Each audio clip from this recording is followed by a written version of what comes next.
Napalaban si Jimmy Butler sa bagong player ng Hornets na may resemblance kay Allen Iverson. Grabe ang galawan mga bro. Wala Steph Curry naman, si LaMelo Ball, rookie ng Miami Heat, nagpakilala na din. Day 5 ng NBA preseason, Miami Heat versus Charlotte Hornets. Well, first quarter mga bro, maganda ang simula ng home team. 6-2 start LaMelo Ball para sa unang basket ng Hornets. Nasundan din niya ng end 1 basket naman ni Miles Bridges. Bam Adebayo naman mga bro, nag-i-improve ang outside shooting. First 3-pointer for Miami Heat. Si Bam ang leading scorer ng Heat mga bro with 8 points under 7-minute mark. Napahubad na lang ng jersey etong si LaMelo Ball matapos maligo ng tubig ng mapadive sa isang fan. Well, on the run ng Miami at natambakan nila ng 8 points ang home team matapos ang sunod-sunod na turnovers na nakumit ng Charlotte. Jimmy Butler 5 points sa opening quarter under 5 minutes ng unang bumalasan ng players. Etong si Coach Eric Spoelstra, 5-man substitution para sa Miami Heat.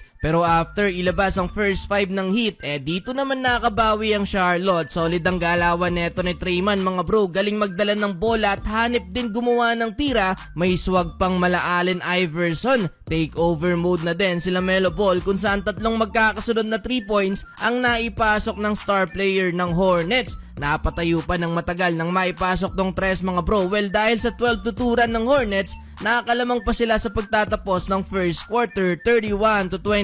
Second quarter, heto na naman si Treyman mga bro. Back-to-back basket para simulan ng opensa ng Hornets. Quick first step sa baseline, ganda pa ng pagkaka-reverse layup. Eto pa isa, parang binabaliwala lang ang depensa ng Miami Heat. Though after nyan, nakagawa ng run ng Miami. Nagpapakilala ang 44th pick nila this season na si Pel Larson. 5 straight points para sa rookie ng Miami. Total of 8 points na din para sa kanya. Shooting perfect, 3 of 3 sa field. Under 7-minute mark, another 3-pointer for Bam Adebayo. Pero etong si Treyman, ayaw magpaawat mga bro. Kahit si Jimmy Butler nang bumabantay, baliwala pa din mga bro. Pinapagpag lang ang depensa ni Butler, sumabay pa si Adebayo. Eto pa isa, matinding handles ni Treyman. Sineyawan naman ang depensa ni Jovic. Total of 12 points na para sa player na to ng Hornets, shooting 6 of 7 sa field. Balik din ang kalamangan sa home team mga bro. LaMelo Ball still hot beyond the arc. Pang-limang tres na ni Ball this game. Yun nga lang, under last 2 minutes, big run para sa Heat, 9-0 run and 1 basket para kay Bam Adebayo. Napeke etong si Treyman,